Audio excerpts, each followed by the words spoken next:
Euzu billahi mineşşeytanirracim. Bismillahirrahmanirrahim. Elhamdülillahi rabbil alamin. Ve la akibete lil muttaqin ve sallallahu ala Muhammedin ve alihi tayyibin tahirin ve la'netullah ala a'daihim ecmaîn. Allahumme accil ve likel felec. Mələklər, əqidə mövzumuzun bəhsinin davamı olaraq Allahın sübuti sifətləri haqqında inşallah danışacağıq. Ömür vəfa eləsə. Yəni Allah Təbarək və Teala biz əvvəlki bəhslərdə danışdıq ki, müqəddəs zatına və onun sifətlərinin həqiqətinə elm əldə etməyin qeyri-mümkünlüyü var. Amma ümumi məlumat əldə etmək üçün bəzi sifətləri danışmağın, qeyd etməyin bir maniyəsi yoxdur. Məsələn, qüdrət sifəti kimi. Qüdrət sifəti iki cəhətdən müzakirə etmək olar.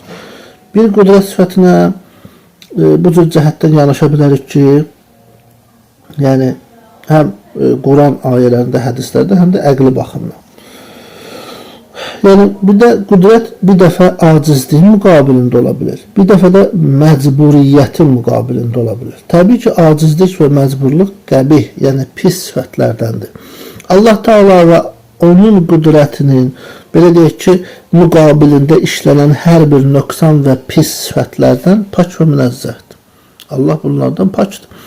Yəni, heç bir şeyə məcbur edilməyən, heç nəyin müqabilində aciz olmayan, iradəsinə heç bir şeyə məcbur edilməyən və iradəsinə etiraz olunmayan, heç bir şeyə ki, bu barədə heç bir şeyə, yəni mənfi bir sifət düşməyən və həmçinin hər bir şey mütləq şəkildə qalib olan və istədiyini edən Allah qadirdir.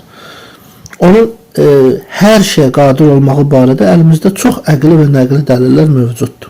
Ki, məsələn, biz elə Quran-ı Kərimə baxsaq, Allah Teala məsələn Bəqərə surəsi 20-də buyurur: Bismillah və ləv şa'allahu ləzəhəbə bisam'ihim və absarihim innallah ala kulli şeyin qadir. Əgər Allah istəsə, onların qulaqlarını, gözlərini əllərindən alar.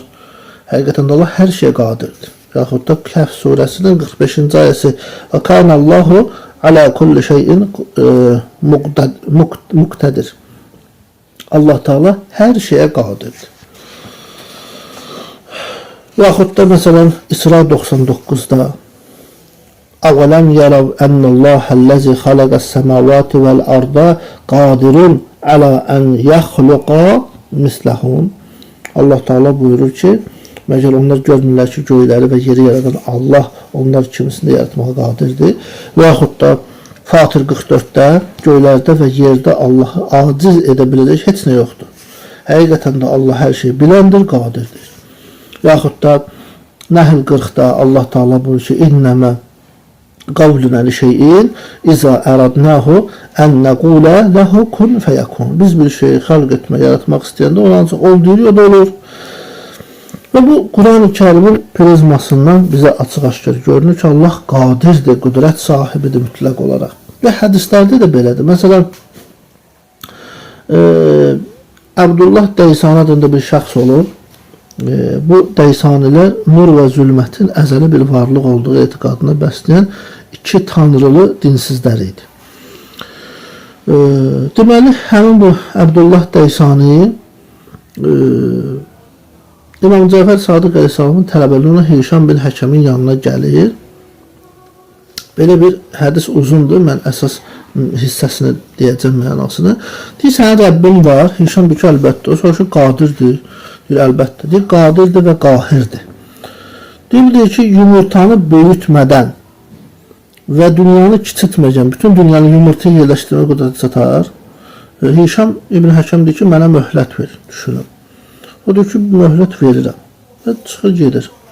Hişam öz miniyinə minir, İmam Sadiq Əleyhisselamın yanına gəlir, icazə istəyir, İmam icazə verir.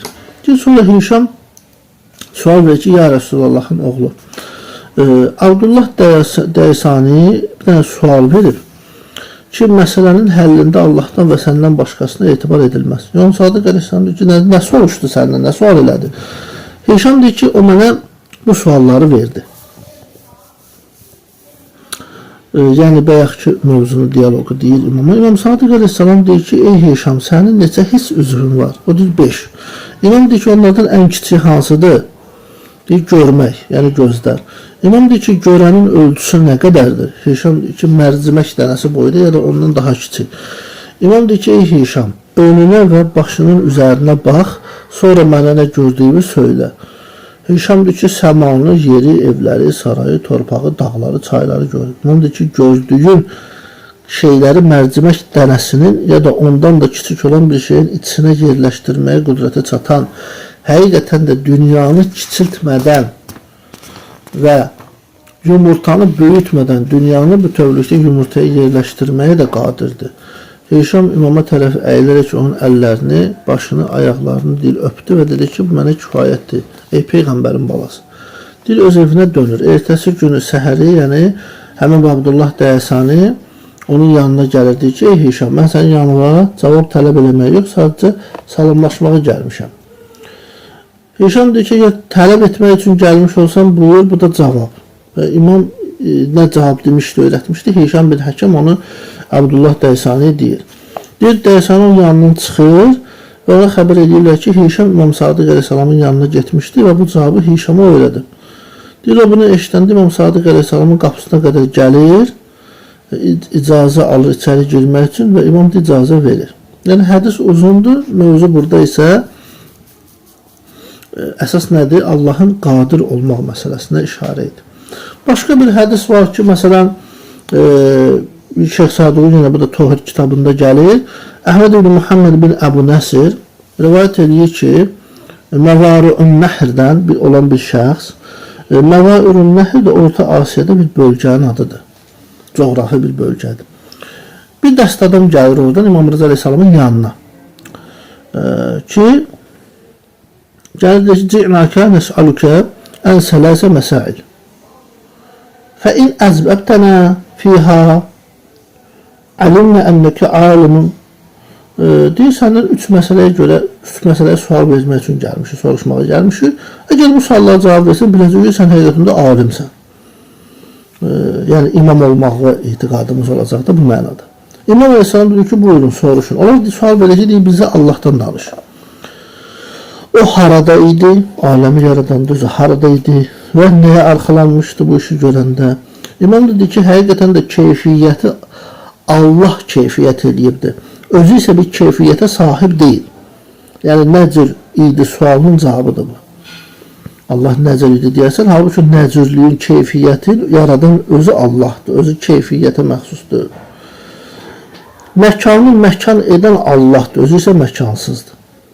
O öz qüdrətinə arxalanıb. Deyirsin, nəyə arxalanmışdır? Öz qüdrətinə.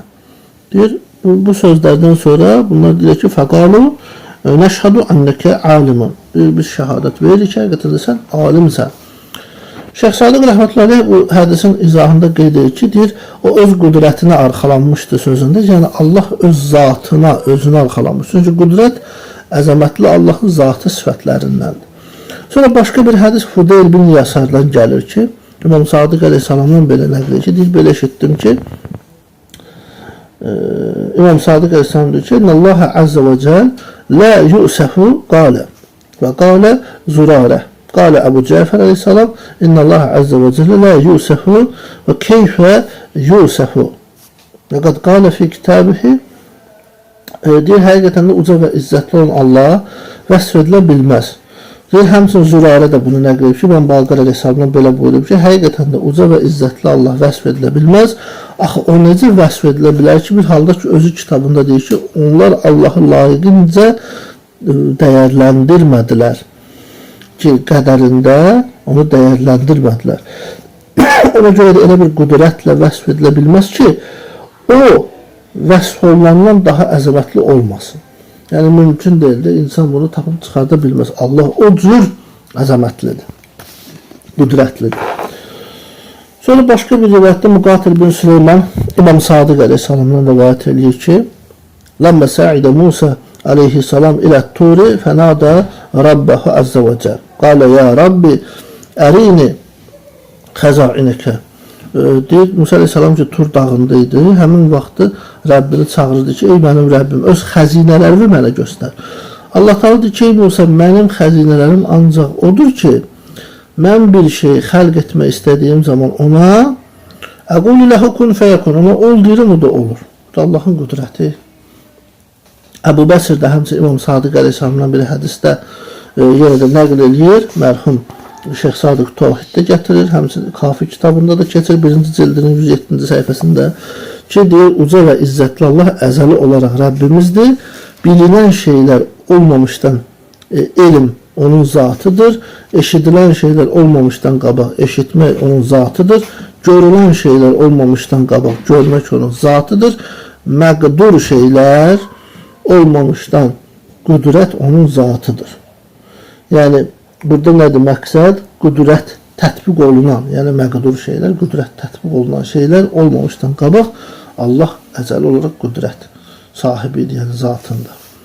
Muhammed bin Ərəfə deyir, İmam Rıza əleyhissalamdan həmçinin xalaqallahu əl-əşya'a bil-qudrəti bi-qeyril qudrəti fəqalə lə yəcüz ən yəkuna xalaqal əşya'a bil-qudrəti liənnəkə izə qultə xalaqal əşya bil-qudrəti. Deyir, Allah şeyləri, əşyaları, yəni şeyləri qudrətlə yaratdı, düzgün, yoxsa qudrətsiz.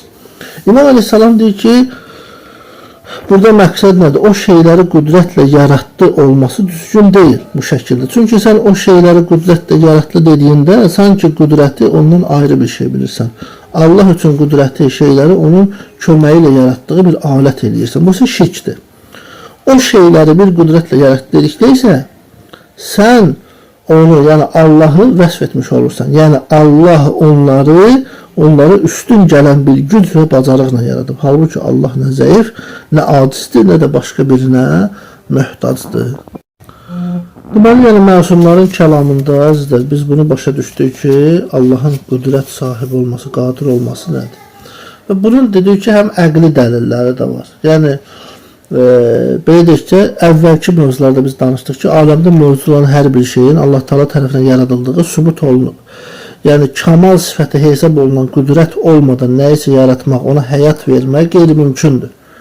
Yəni, hər hansı bir şeyin yaradılması qüdrəti mümkün eləyir, lazım eləyir. Şeyx Sadiq rəhmətullahi aleyh də Tövhid əsərində deyir ki, bu dalilə əsasən bizə çatdırır ki, deməli, Allahın qüdrətli olmasının dəlillərindən biri də budur ki, aləmi bir yaradanın yaratdığı sübuta yetdiyində elə bir kəs tapmırıq ki, qüdrəti çatmadığı bir şey yarada bilsin. Çünki iflic olan kəsin yeriməyi baş vermir və aciz olan kəs bir iş görməyə müvəffəq olmur. Ona görə də məlum olur ki, aləmi yaradan qüdrət sahibidir. Əgər bunun əksi mümkün olsaydı, o zaman lazımi vasitələr olmadığı halda uçmağı bacarardıq və hiss üzvlərimiz olmadığı halda dərk etmək mümkün olardı. Bir halda ki, bu şeylərin mümkün olması ağla uyğun deyil. Yəni, əqildən kənardır. Deməli, mövzunun əvvəli, yəni qadir olmayan birinin aləmi yaratmağı mümkün olması da xaricdir. Yəni mümkün olması nəzərə alına bilməz. Bu mümkünsüzdür. Çünki yaradan özü gərək neyindədir? Qadir olsun, qüdrət sahibi olsun. Məsələ budur. Bu ağlın qəbul etdiyi bir aşkar dəlildir. Allah Teala hər şey qadirdir. Onun bütün işləri yerinə yetirmək imkanı var. Onun yenilməz uca qüdrəti elm, hikmət, ədalətlə birlikdədir. Yəni o heç zaman pis iş, qəbih iş görməz. Şər əməli yerinə yetirməkdən münəzzəh və pakdır. O bütün bunlara qadirdir. Amma onun bütün işləri xeyir, gözəllik və bərəkətdən ibarətdir. Yəni buna görə də bu sözləri deyəndən sonra bu etiqadı sübut edəndən sonra Allah qəbih iş görməyə qadir deyil və o bəndələri zülm edə bilməz deyən kəslərin sözlərinin batilliyi aşkar olur. Çünki onlar Allahı bir tərəfdən qüdrət, digər tərəfdən isə nəuzubillah acizlik sifəti ilə vəsf eləmiş olurlar. Yəni onlara görə Allah xeyir işlərə qadirdir, amma şər işlərə qadir deyil. Əlbəttə bu cür fikirlər insanı açıq-aşkar küfrə aparar. Çünki hər şeyə qadir olan Allah nəyisə müqabilində aciz bilinməsi onun nöqsan sifətidir.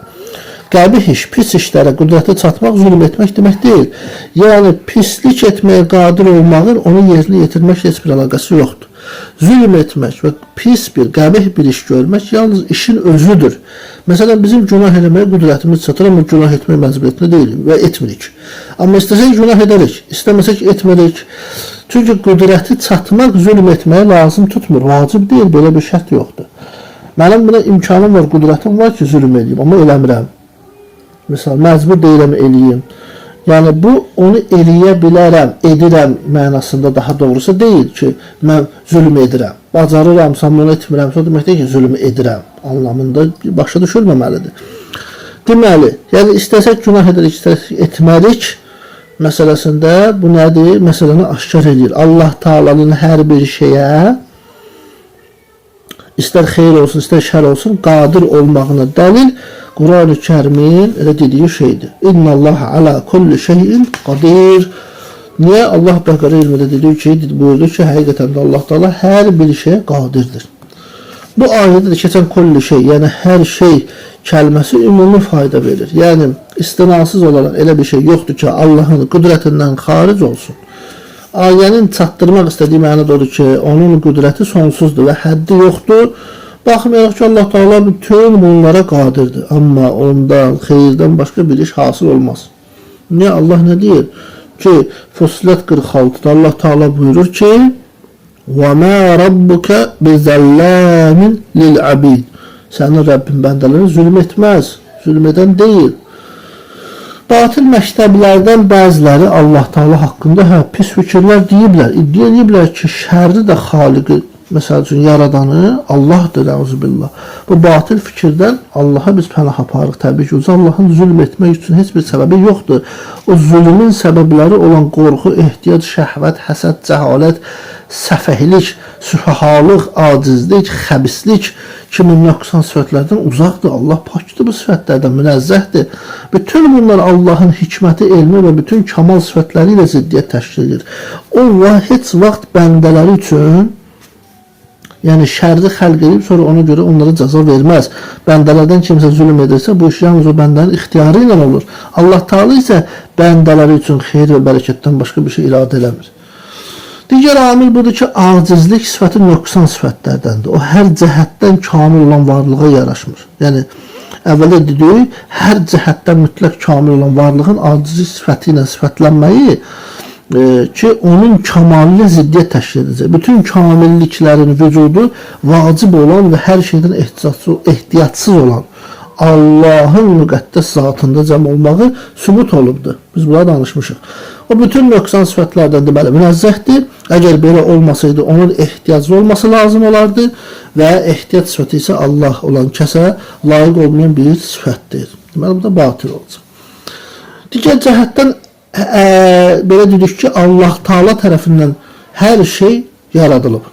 Yəni insanı təəccübə gətirən gözəl işlərin, hikmət, dəqiqlik üzərində olan tədbirin Allahdan çıxması dəlildir ki, o yenilməz qüdrətin sahibidir. O qadirdir və qadir olmasaydı bu cür dəqiq və gözəl yaradılış aləminə varlıq bəxş edə bilməzdi. Bütün məxluqat onun qüdrət, elm və hikmətindən xəbər verir. Əli Əleyhissalam öz kəlamında deyir ki, Allahın yaratdıqlarını gördüyü halda onun qüdrətinə şəkk edən şəxsə təəccüb edirəm. Deməli, təəccüb doğuran yaradılış barədə təfəkkür etmək, Allah Taala'nın qüdrətinin sonsuz və kamil olduğunu bilmək üçün kifayət edir ağıl sahibinə. Bu cəhətdən düşünürük ki, bu dəlillər mövzu üçün kifayət edir ki, şəxs əqli olaraq bu mətləbə sahib olsun və mətləbi bilmiş olsun. Və bu da onun üçün artıq hasıl olsun. İndi bu elə bir mərhələdə bir əsas şübhə doğuran bir sual var. Deməli elə bil o sual da belədir ki, bir çoxları bu sualı ortaya atır. Deyir ki, Allah Təbarək və Taala qüdrət sahibidir. Düz də deyirsiniz ki, Quran-ı Kərimdə də, ayədə, hədislərdə və ağıl baxımından əqli dəlillər yəni göstərir ki, Allah bütün hər bir şeyin qüdrət sahibidir. Tamam. Əgər belədirsə, Allah özü kimi bir Tanrı yaxud da bir varlıq xəlq edə bilərmi, yoxsa yox? İndi sual verənlər deyir ki, əgər desəz ki, yarada bilər, onda onun üçün şərik var. Düzdür, bir şərik olacaq. Əgər desək ki, mümkün deyil, yəni Allah yarada bilməz, onda Allahın qüdrəti məhdud olacaq. Yəni Allah hər şey qadirdir anlayışı yıxılır, dağılır. Mahiyyət budur ki, birinci qeyd olunan varlığın mövcud olmağı öz-özlüyündə qeyri-mümkündür. Yəni Allahla paralel, eyni qüdrətdə olsun belə bir varlıq, bu qeyri-mümkündür. Bunun Allahın qüdrəti ilə heç bir aidiyyatı yoxdur. Yəni belə bir varlığın, belə deyək də, Allahın mislində olmasına qabiliyyəti yoxdur. Çünki Allahın varlığı vacibdir ki, belə deyək də, vacib əl-vücud deyirik də, özündən vacib olandır və onun vücudu öz müqəddəs zatından yəni qaynaqlanır.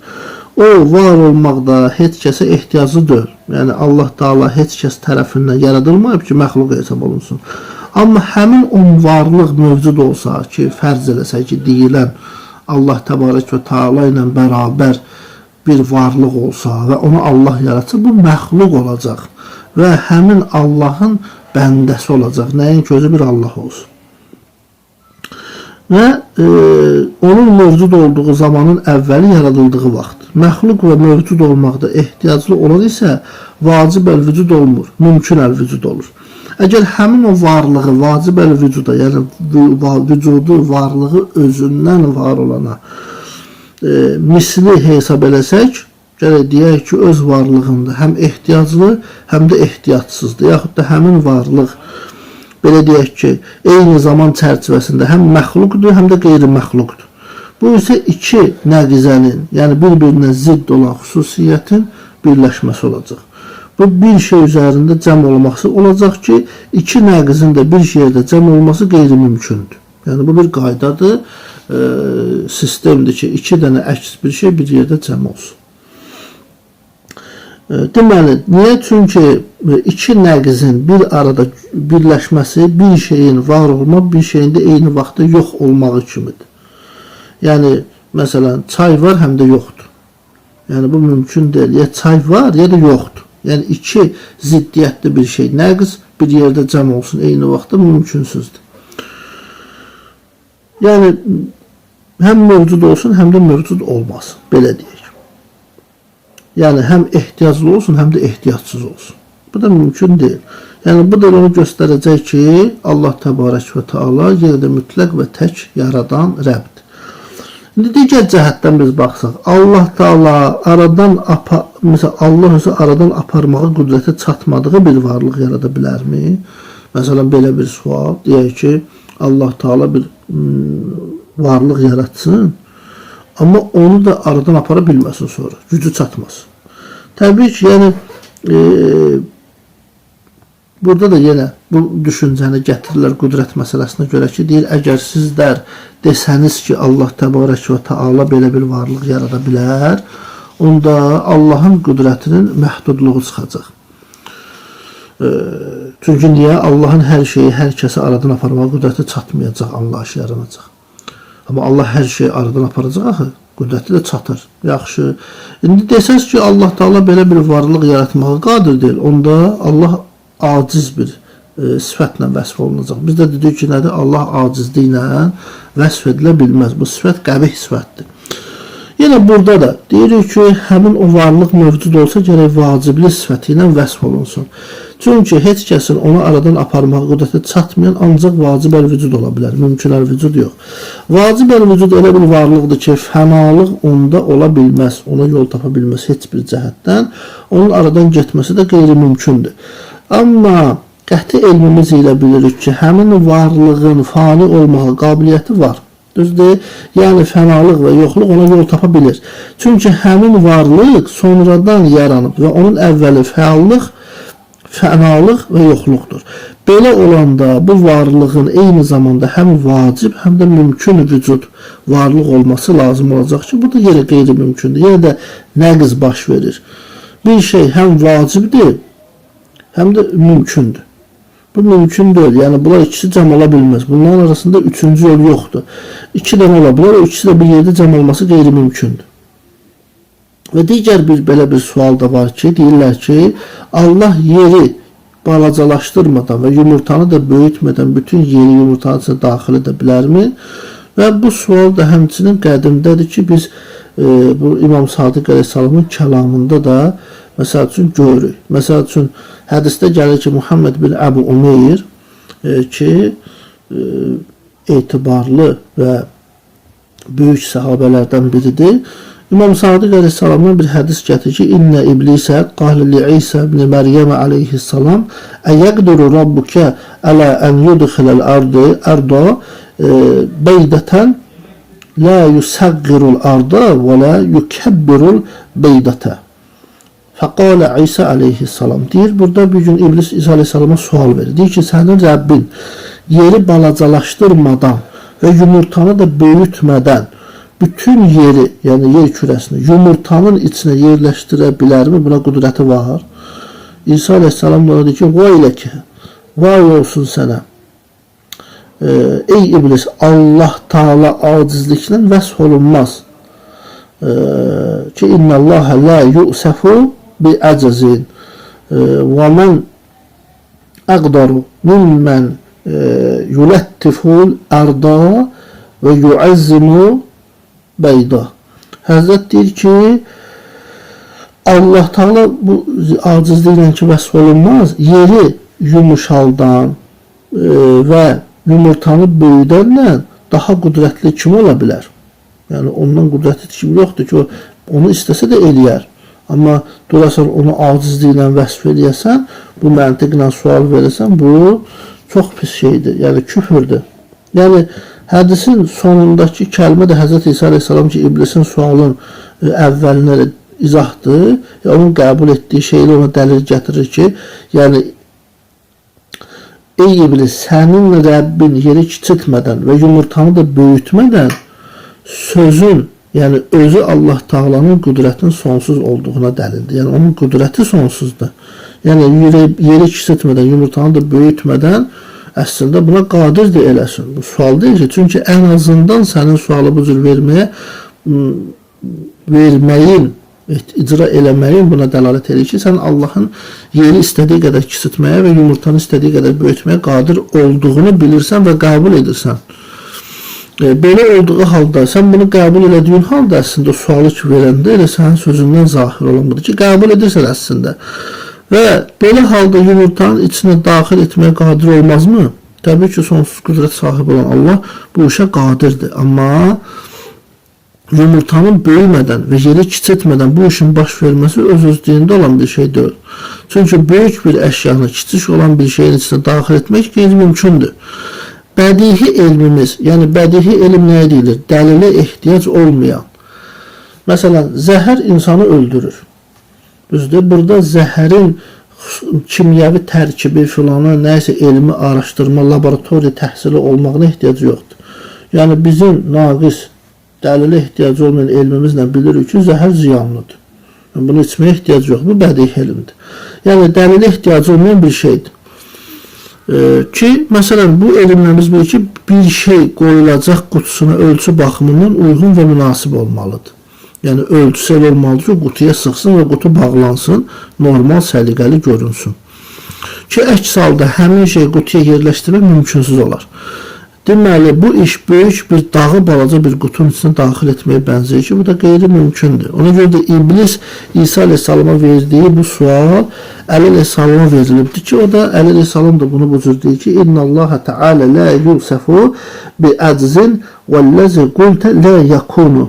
Deyir, Allah Teala acizliklə vəsf edilməz, amma dediyi şeyin isə özü özlüyündə olan bir şey deyil. Mümkün olası şey deyil ki, o baş versin. Sən deyən bir şey ki, balaca yumurtanın içərisində böyük bir dünya sıxsın.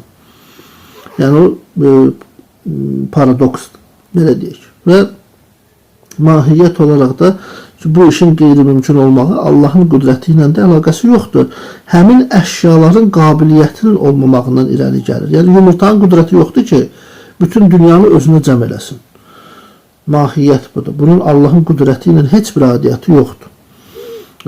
Ki, məsələn, bir dənə daşdır, deyək ki, bir daşı aparmışıq, qoymuşuq ən məşhur, ən usta, ən az dərəcədə olan dərzinin qabağına. Həmin dərzi deyir ki, bu daşdan məsəl üçün mənə kostyum tik. İndi dərzi onu tikə bilməsə, bu onun məşhurluq və savadlığına ziddirmi, ya onun qüdrətinin çatmadığına, naqis olduğuna mı dəlildir? Xeyr. Daşın parça olmaq, libas olmaq qüdrəti yoxdur. Mahiyyət budur.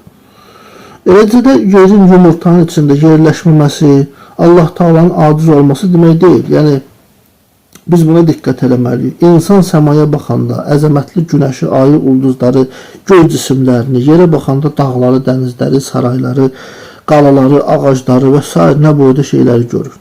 Amma bu gözün içinə sığışır, düz deyil. Necə ki, hədislərin birində də bir nəfər İmam Rıza əleyhissalamın yanına gəlir və oxşar formada sual verir İmam Rıza əleyhissalama. Və İmam Rıza əleyhissalam da onun cavabını verir ki, Allah buna qadirdir. Hətta yerləri və göyləri yumurtadan da kiçik olan bir şeyin içine yerləşdirməyə qadirdir. Yəni onları sənin gözündə yerləşdiribdir. Halbuki gözün yumurtadan da kiçikdir. Çünki sən gözünü açanda yerləri, göyləri və onlar arasında olanları görürsən. Əgər Allah istəsəydi səni kör edər və sən onları da görməzdin. Və ləv şa'a li'amak ənha. Ki, nəticədə kör eləyərdi ki, Allah Teala sən də onu görməzdin. Deməli, bunlar da onun göstəricisidir ki, əslində bu suallar çox səfih və mənasız suallardır. Sadəcə zahirən elmi olmayan adamı şübhəyə salıb azdırmaq üçündür. Elhamdülillah Rabbil aləmin.